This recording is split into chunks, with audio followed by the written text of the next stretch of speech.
नमः सिद्धेभ्यः।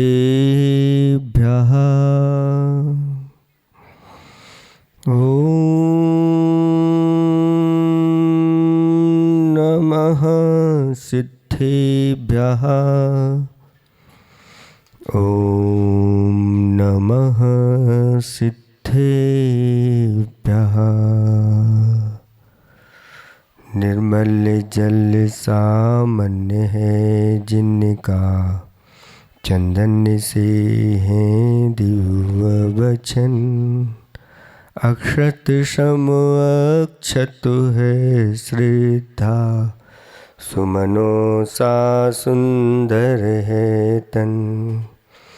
नैवेद्य चरित्र जान है दीपक, बसु विधि करते धूप दहन। ध्यान सुफल है अर्घ्य समाधि, मुनिवर तुमको नित्य नमन। अनर्घ्य पद को पाने गुरुवर, मेरा अर्घ्य समर्पित है। एक जीवन क्या सौ सौ जीवन, गुरुवर तुम्हें समर्पित है। ऋषिवर तुम्हें समर्पित है। देवादिदेव 1008 कैवल्य कमलापति श्री आदिनाथ भगवान की। देवादिदेव 1008 चैतन्य चमत्कारी चिंतामणि पार्श्वनाथ भगवान की। देवादिदेव 1008 वर्तमान शासन नायक महावीर भगवान की। परम पूजक स्वाट आचार्य प्रवर गुरुवर श्री विद्यासागर जी महामुनिराज की। 3 कम 9 करोड़ मुनिराजों की। सिद्ध चक्र महामंडल विधान की। परम पूज्य मुनि श्री विमल सागर जी महाराज की जय। पूज्य मुनि संघ की जय। धर्म स्नेही बब्बात्माओं, आप सभी सुख चाहते हैं कि दुख? दुख चाहते हैं? किसी के मुख से नहीं निकल रहा है। सभी यही कह रहे हैं, हम सुख चाहते हैं। एक हाइकू है, सुख दुख को, दुख सुख को देता। सुख दुख को, दुख सुख को देता, अच्छा कौन है? सुख दुख को, दुख सुख को देता, अच्छा कौन है? हैं? ये सब कह रहे दुख अच्छा है, क्योंकि सुख जो है ना वह दुख को देता है, और दुख जो है वह सुख को देता है। तो अच्छा कौन है? अभी आप पहले तो कह रहे थे हम सब सुख चाहते हैं, और अब दुख अच्छा है क्योंकि वह सुख को देता है। तो आप क्या चाहते हैं? अब ये संशय में पड़ गए कि अब क्या करें। चाहती तो सभी सुख हैं, लेकिन ये मनुष्य पर्याय है, और इस मनुष्य पर्याय में अंतर मुहूर्त में सुख दुख, ज़्यादा से ज़्यादा आपको सुख का उदय चलेगा तो एक अंतर मुहूर्त। इसके बाद फिर किसका उदय आएगा? बोलो। असाता का उदय। पता नहीं चलता, इसके भी बहुत सारे भेद हो जाते हैं, और कब उस असाता का उदय आकर के पुनः परिवर्तन साता में हो जाता है, और आपको ऐसा लगता है कि हम तो साता ही साता में हैं, लेकिन ये सिद्धांत है कि एक अंतर्मुख से ज़्यादा नहीं, इनमें परिवर्तन होता रहता है। तो जब आप सुखी रहते हैं, साता का उदय है, तो साता के उदय के बाद फिर क्या उदय में आएगा? है असाता। और जब असाता का उदय चल रहा है तो वो भी एक अंतर्मुख तक चलेगा, उसके बाद क्या आएगा? साता। तो साता असाता को दे रही है, और असाता तो कौन अच्छा है बताओ? साता। असाता अच्छी है, जो असाता हमारे लिए साता को प्राप्त करा दे। और वो साता अच्छी नहीं जो हमारे लिए ताता प्राप्त करा दे। बच्चों से कहते ना ये ताता है, दूर रहना। यानी ऐसा सुख अच्छा नहीं माना जाता जो दुखों की परंपरा को बढ़ा दे, और ऐसा दुख अच्छा माना जाता है जो निरंतर सुख की परंपरा को बढ़ाए और अंत में ऐसा सुख प्राप्त करा दे कि उसके बाद कभी दुख आए नहीं। इसलिए भजन पढ़ते हैं कि दुख से क्यों घबराता है?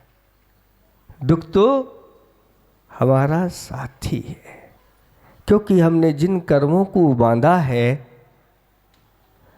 बड़े आनंद के साथ बांधा है, अब उदय में आएंगे तो वह दुख तो देंगे, लेकिन उन दुखों के साथ अगर समता के साथ सहन कर लिया और तप आदि में अपने आप को लगा दिया, तो आगे जा कर के हमारे लिए सुख की प्राप्ति होगी। अनेक प्रकार के सुख गिनाए हैं। पहला सुख निरोगी काया। सभी चाहते हैं कि हमारी काया निरोगी बने, लेकिन चाहने मात्र से क्या काया निरोगी बनती है? नहीं। उस निरोगी काया की प्राप्ति कैसे हो, उसके उपाय ढूंढना चाहिए। शरीर में अधिक से अधिक कितने रोग हो सकते हैं?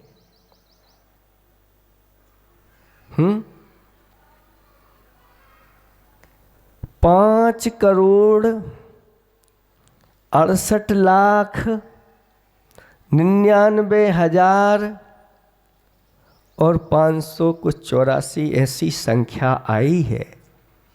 वह कौन से शरीर में होते हैं? आपके शरीर में नहीं इतने हो सकते, आप इतने रोगों को सहन नहीं कर सकते। फिर ऐसा कौन सा शरीर है जिसमें ये होते हैं? तो सप्तम नरक के नारकी जो होते हैं, उनके शरीर में रोगों की संख्या इतनी बताई है। इतने रोगों के साथ भी वह नारकी जीते हैं, दुखों के साथ जीते। एक रोग शरीर में आ जाता है तो मन नहीं लगता। किसमें?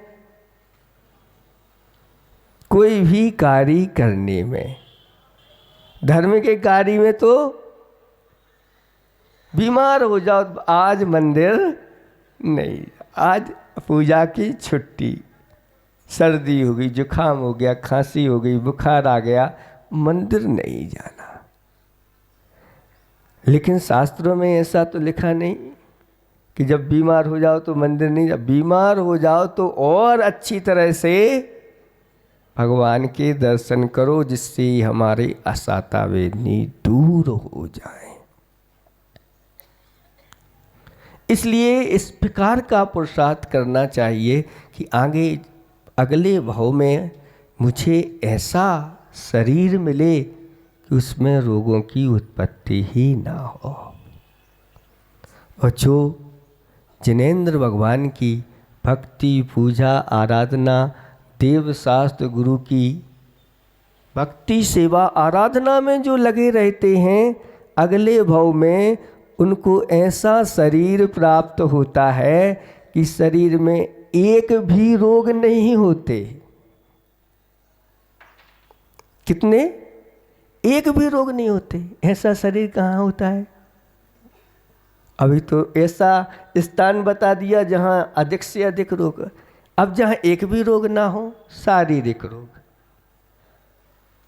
देव पर्याय में ये रोग नहीं होते। देवों की व्यक्तिगत शरीर होते हैं, वहाँ रोग नहीं होते। और नारकियों में सारे रोग होते हैं। तो ये सारी चीजें कैसे हो? तो इनके उपाय आचार्य भगवंतों ने किया। पहली, अगर निरोगी काया हमें मिलेगी तो हमारे सारे पुरुषार्थ सिद्ध हो जाएंगे। इसलिए इस भाव में ऐसी वस्तुओं का भक्षण मत करो जो अपने खाने योग्य नहीं है, अभक्ष हैं। जो अभक्ष का त्याग करता है उसके लिए आगे जाके निरोगी काया मिलती है। और अच्छी तरह से भक्ति पूजा आराधना करो तो ये सुख आपको मिलेगा। दूजा सुख कौन सा है? घर में हो माया। घर में अगर माया हो, माया यानी धन आदि हो, तो फिर सुख की कोई कमी नहीं रहती है। सारी वस्तुएं उपलब्ध हो जाती हैं, जो चाहिए हो वो आप प्राप्त कर लेते हैं इस धन के माध्यम से। तो ये धन कहाँ से आता है? धन से धर्म आता है कि धर्म से धन आता है? धर्म से धन आता है और धन से तो धर्म भी आ सकता है और अधर्म भी आ सकता है। क्योंकि धन पाकर के जो बोरा जाते हैं, है ना, कनक कनकते 100 गुनी मादकता अधिकाय। एक खाए मद बढ़े, एक खाए बोरा, ऐसा कुछ है ना। तो इस प्रकार से सेवन करने से अधर्म का भी सेवन कर सकते हैं, जो धन को पाकर के गाफिल हो जाते हैं। लेकिन धर्म के माध्यम से तो सभी प्रकार के सुख मिलते हैं। धन की प्राप्ति निरंतर उसके लिए होती रहती है। लेकिन धन भी कैसा हो? न्याय पूर्वक जो कमाया गया धन है वही सच्चा सुख प्राप्त कराता है। ऐसा ही नहीं कि यदवा तदवा कैसे भी आप धन प्राप्त कर लो और सुख मिल जाए। सामने सामने थोड़ा सुख तो दिखता है, लेकिन वह ऐसे असंख्य दुखों की परंपरा में ढकेल देता है। इसलिए अन्यायपूर्वक धन नहीं कमाओ। और ऐसा न्यायपूर्वक अगर आपको धन मिला है तो ये दूजा सुख आपके पास है।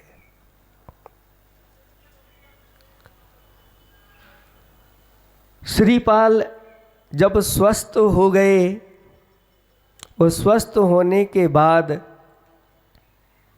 ससुराल में हैं और विचार करते हैं इस ससुराल में यहाँ हमारी कोई कीमत, यहाँ पर तो सब उनका नाम चलता है, हमारा नाम चलता नहीं है। इसलिए यहाँ ये धन मुझे ऐसा नहीं चाहिए। और मन में संकल्प कर लिया कि क्यों ना यहाँ से निकल करके और धन कमाया जाए।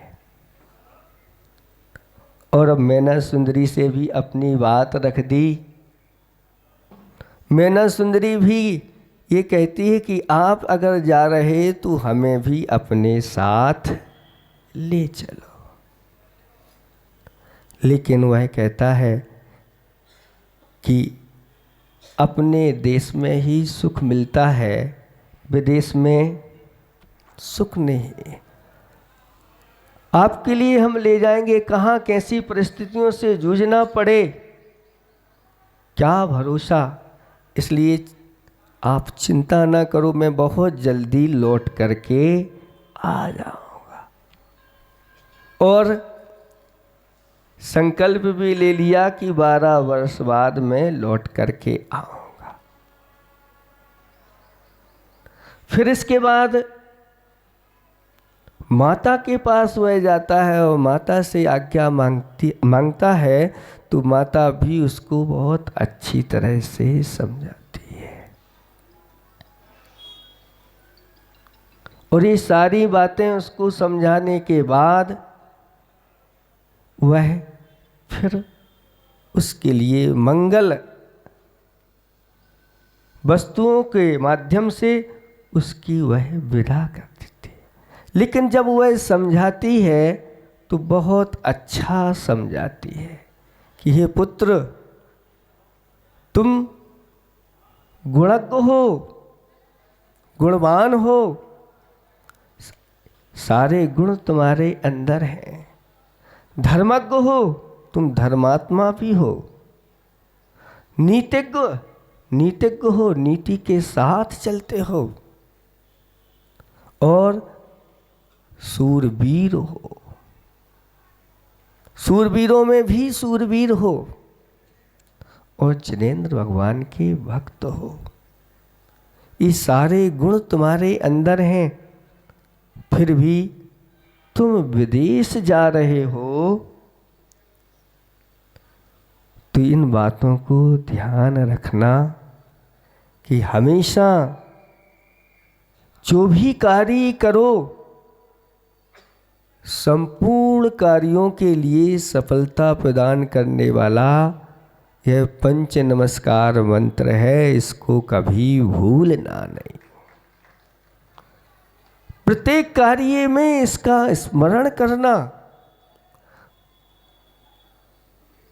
पापों को नाश करने वाली, दुखों को दूर करने वाली, स्वर्ग और मोक्ष को प्रदान करने वाली ऐसी चिन दर्शन विधि को मत भूलना। प्रतिदिन जहाँ प्रभु के दर्शन मिले, दर्शन को करना। और अपनी सुरक्षा का ध्यान रखना और अपने कुल की सुरक्षा का ध्यान रखना। अपने कुल के जो संस्कार होते हैं उनको कहीं भूल मत जाना। देखो, इतना धर्मात्मा होते हुए भी माँ उसके लिए इस प्रकार की शिक्षा दे रही है।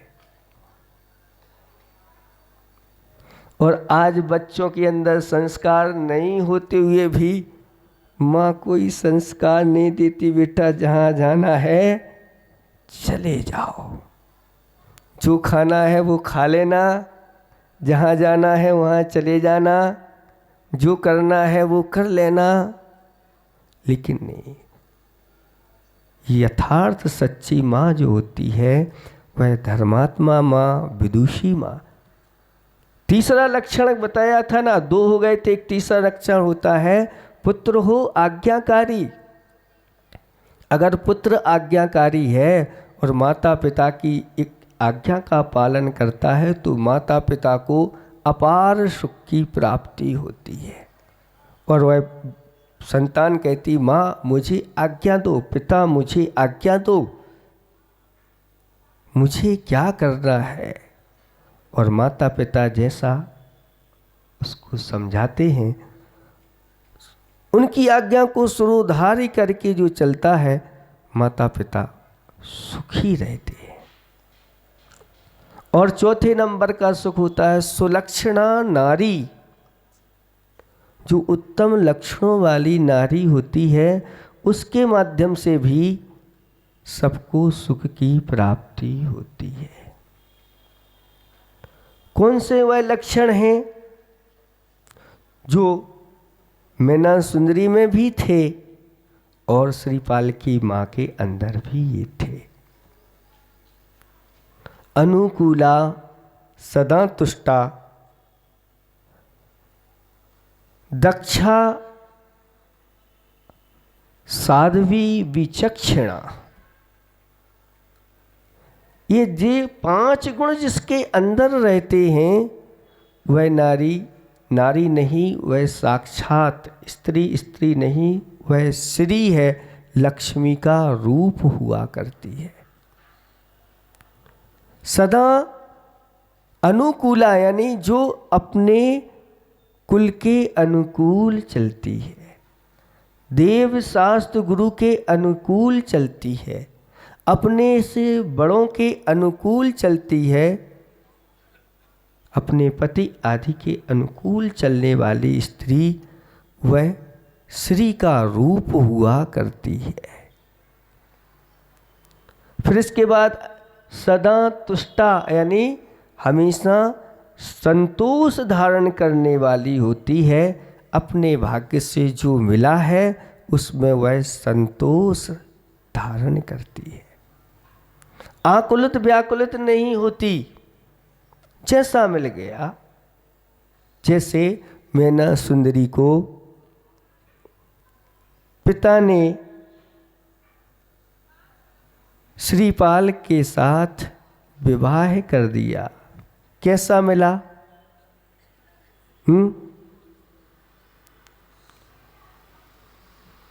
पूरे का पूरा शरीर गलित कोढ़ से दुर्गंध आ रही है, लोग देखना पसंद नहीं कर रहे हैं, और ऐसे के साथ विवाह कर दिया। लेकिन संतोषी नारी थी, अपने भाग्य को वह जानती थी कि जो कुछ मिलता है अपने भाग्य से मिलता है, और ये मेरा भाग्य होगा तो सब ठीक हो जाएगा। और कई लोगों को सब ठीक मिलता है भाग्य से, और बाद में सब गड़बड़ हो जाता है। और उसने भगवान की भक्ति की, अपने पति की सेवा की, उसके फलस्वरूप बहुत जल्दी उसके लिए कामदेव जैसा वह रूपधारी पति की प्राप्ति हो गई। सब ये कर्म सिद्धांत है। इस कर्म सिद्धांत को जो व्यक्ति हमेशा अपने हृदय में रखता है वह घबराता नहीं, धैर्य के साथ सब कुछ वह सहन करता चला जाता है और बड़े बड़े दुखों से पार हो जाता है। तो अनुकूला, सदा तुष्टा, दक्षा, जो स्त्रियां गृह विज्ञान की कला में कुशल होती हैं, जिन्हें घर चलाना आता है, वह स्त्री उस घर में स्वर्ग बसा देती। कहते हमारे घर में तो स्वर्ग बस गया है, लक्ष्मी ही हमारे घर में साक्षात प्रवेश कर गई है और सब सुखी हो गए। सभी लोग धर्म से लग गए हैं, धर्म का अनुसरण करने लगे हैं और निरंतर सारी चीज़ों की वृद्धि होती चली जा रही है।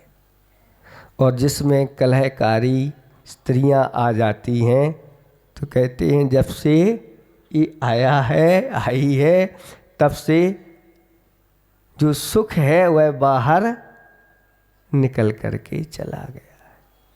इसलिए ये घर चलाने में गृह विज्ञान की कला में कुशल होना चाहिए। और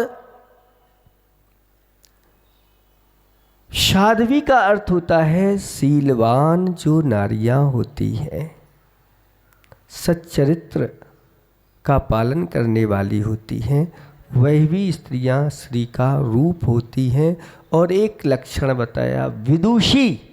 विदुषी का अर्थ होता है जो धर्म का ज्ञान रखती हैं, धर्म शास्त्रों का जिनको ज्ञान होता है, और जिनको धर्म शास्त्रों का ज्ञान होता है अपनी संतान के लिए भी ऐसे ही शिक्षा निरंतर देती रहती है।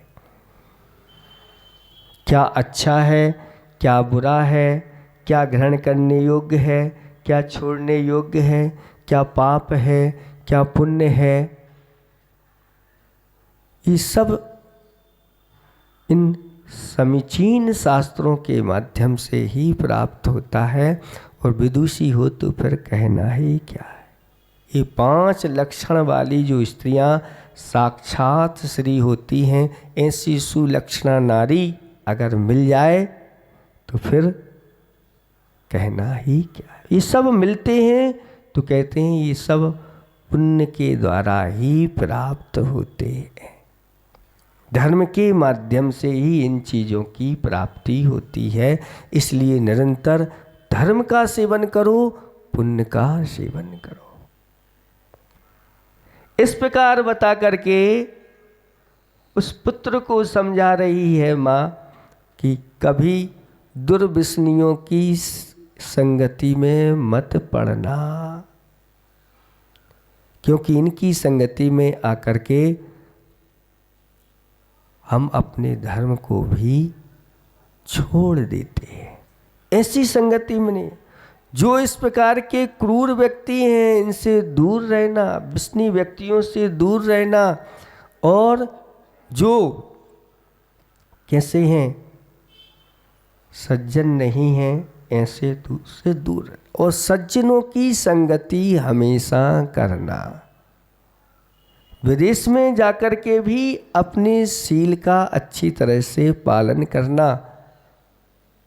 ऐसे सब अच्छी तरह से समझाने के बाद वह माता विदा करती है अपने पुत्र को कि जाओ अच्छी तरह से तुम अपने कार्य में सफल होना। लेकिन हम भेज देते हैं बच्चों के लिए, उनको कभी दर्शन नहीं मिलते, गुरुओं की संगति नहीं मिलती, और ऐसी संगति में वो पड़ जाते हैं। अब बच्चों का हित होगा तो कैसे होता। हित सर्जन अहित विसर्जन शिक्षा लक्षण, ये गुरु महाराज कहते हैं कि वही सही शिक्षा मानी जाती है जिसमें हित का सर्जन हो और अहित का विसर्जन हो। ऐसी शिक्षा अपनी संतान को प्राप्त कराओ।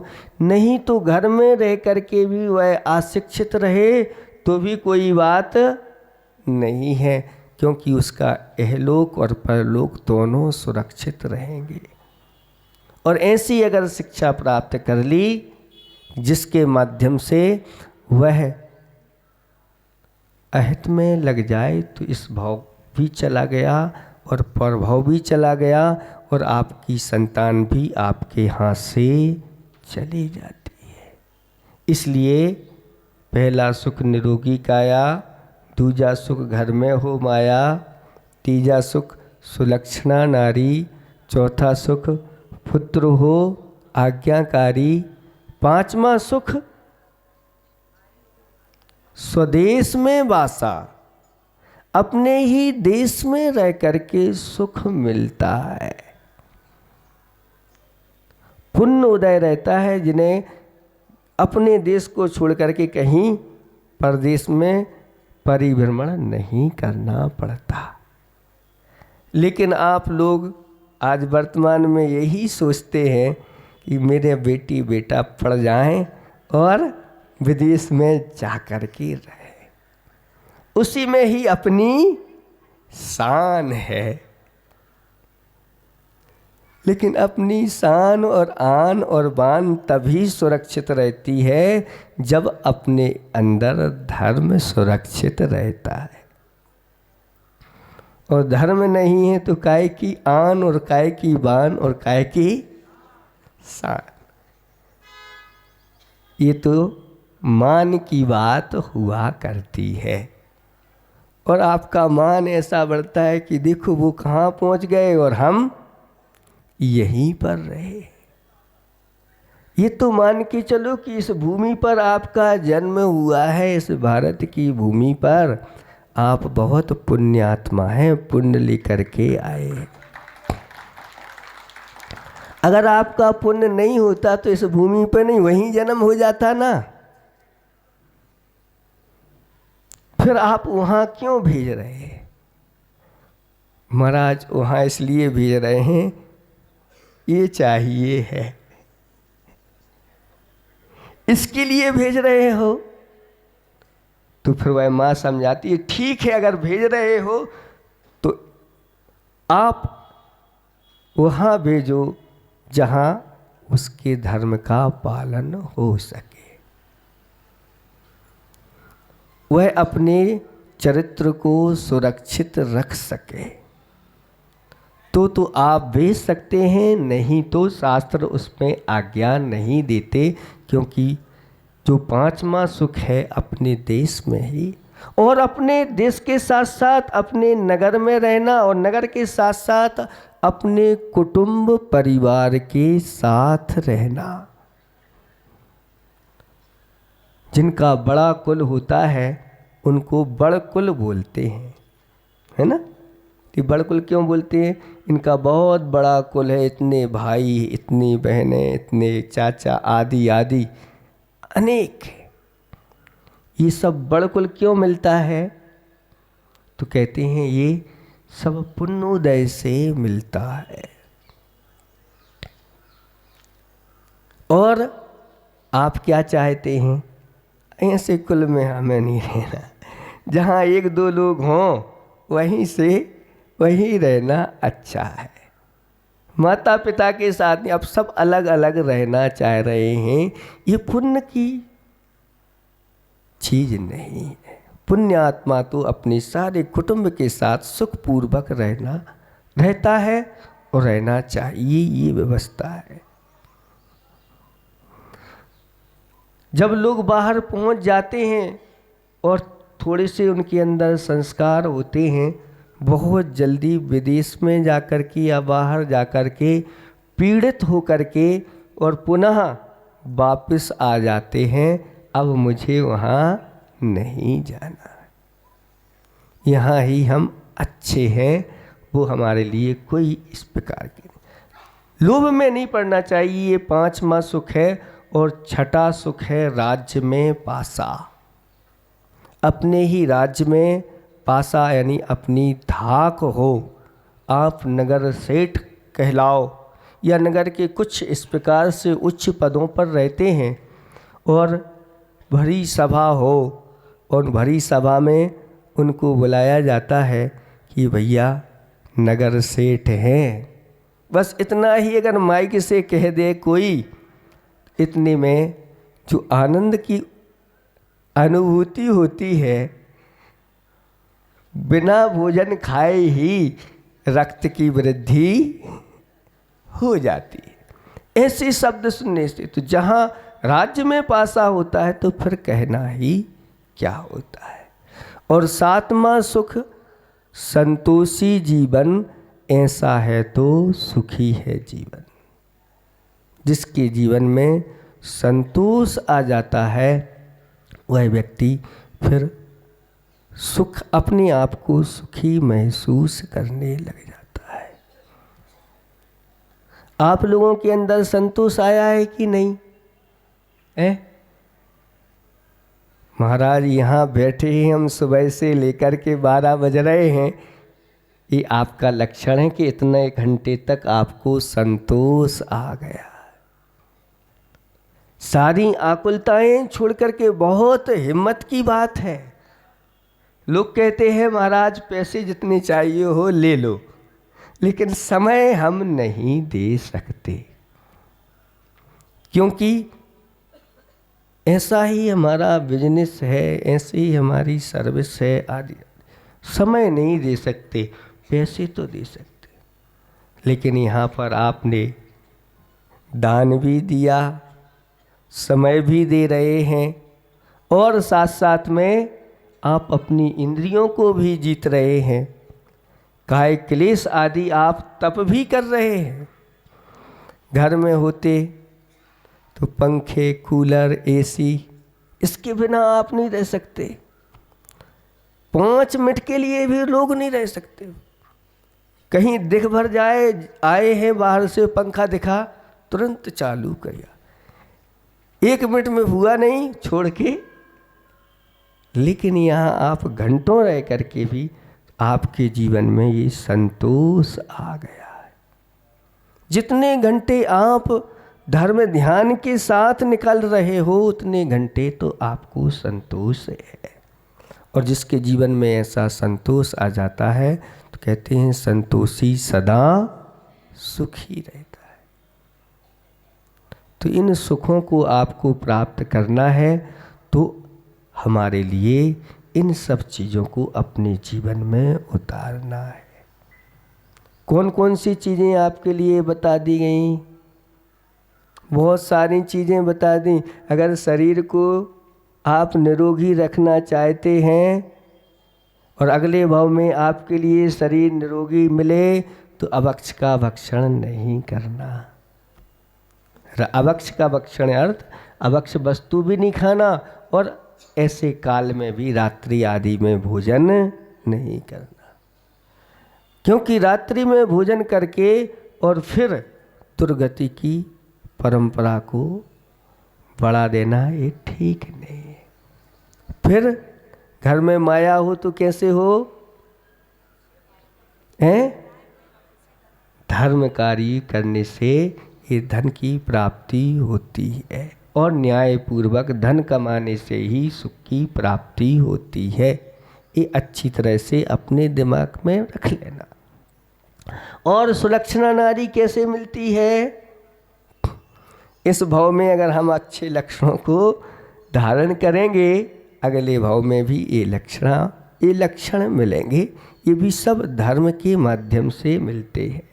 और पुत्र आज्ञाकारी, ये भी सब पुण्य के माध्यम से प्राप्त होते हैं। स्वदेश में वासा, ये भी सब पुण्य के माध्यम से मिलता है। और राज्य में वासा, ये भी सब धर्म के माध्यम से होता है। और ये सब मिलने के बाद भी अगर अपने जीवन में संतोष आ गया तो अपना जीवन सुखी होता है। इसलिए निरंतर इस प्रकार के संतोष को बढ़ाते चले जाओ। नियम, संयम आदि आदि त्याग, दान की ओर आप जितने बढ़ रहे हैं, समझ लेना उतना ही आपके जीवन में सुख बढ़ता चला जाएगा। आनंद की अनुभूति होती है और होना ही चाहिए। जैसे अभी भैया जी कह रहे थे कि भले उन्होंने छोटी सी राशि दी है, लेकिन उनको आनंद की अनुभूति, दान दे मन, जितना भी आप दान दो उसके बाद आनंद जरूर मनाना चाहिए। जैसे लोग जो है ना पापों में पाप करके आनंद मनाते हैं और वह उस पाप को और बढ़ा लेते हैं। 4 प्रकार का रौध्यान होता है, उसमें एक चौरियानंद नाम का होता है कि चोर जो है चोरी करता है, उस समय वह पाप करता है, लेकिन जब चोरी करके सफल हो जाता है तो वह क्या करता है? फिर आनंद मनाता है। स्वयं और 2, 4, 10, 20 लोगों को बुला करके आनंद होता है। यानी वह अब और उस पाप की परंपरा को बढ़ा देता है। चौरियानंद नाम। इसी प्रकार से परिग्रहानंद, परिग्रह अर्जन करते समय आप लोगों को कष्ट होता है, लेकिन जब वह मिल जाता है तो फिर उसकी रक्षा के लिए आप नित्य उसको चिंतन करते रहते हैं, उसमें आप आनंद मनाते रहते हैं, हिसाब किताब लगाते रहते हैं, कितनी दुकान, कितनी मकान, कितनी कितनी ये आदि आदि, और बैठे बैठे आनंदित होते हैं। इससे और पाप बढ़ता रहता है। इसी प्रकार आपने दान दिया, उस समय तो आपने पुण्य का संचय कर ही लिया, लेकिन उसके बाद जितना आनंद मनाओगे, आनंदित होगे, अहो भाग्य मेरा, मुझे ये दान देने का सौभाग्य मिल गया, तो आपका वह पुण्य निरंतर बढ़ता चला जाएगा, बढ़ता चला जाएगा। लेकिन दान देने के बाद फिर जा कर के पछताओ, अरे कहाँ चले गए थे वहाँ सभा में और मुझे ये देना पड़ा। अब बोल दिया तो वो तो देना है ही, लेकिन इसके बाद निरंतर अगर इस प्रकार से करते रहे तो उसका पुण्य नहीं मिल करके और माइनस मार्किंग होते हुए चली जाती है। इसलिए कोई भी हो, चाहे स्वयं दान दो या कोई देता है, तो उसकी अनुमोदना करके निरंतर अपने पुण्य को ऐसे ही बढ़ाते चले जाना चाहिए। और अच्छे इस प्रकार की शिक्षा अपनी संतान को भी देना चाहिए, जिससे वह संतान इस भव में भी सुखी रहे और परभव में भी सुखी रहे, यहाँ भी निरोगी बने और ऐसी पर्याय में जाए जहाँ वहाँ भी निरोगी बने। इस प्रकार की भावना के साथ आपका समय हो गया है। और आज आपके कौन से 128 इसमें क्या आ जाते हैं? हाँ, अनेक प्रकार के आपके आश्रव कैसे होते हैं? 108 प्रकार के आश्रव हैं। उन आश्रवों से कैसे बचना चाहिए? और आश्रव तो निरंतर हो ही रहा है, तो आचार्य भगवंत कहते हैं पाप आश्रव से कैसे बचना चाहिए, इनको आपको ये विधान में ये सब मिलेगा। पुण्य आश्रव से अभी आपको बचना नहीं। अगर पुण्य आश्रव से बच जाओगे तो सिर्फ आपके लिए पाप ही हाथ में लगेगा। इसलिए पाप आश्रव से बचना है, पुण्य आश्रव से आपको नहीं बचना, क्योंकि यह पुण्य आश्रव तो आपके लिए आपकी आत्मा को पवित्र करने वाला है। आप पवित्र होते चले जाएं। इन्हीं भावना के साथ अहिंसा परमो धर्म की।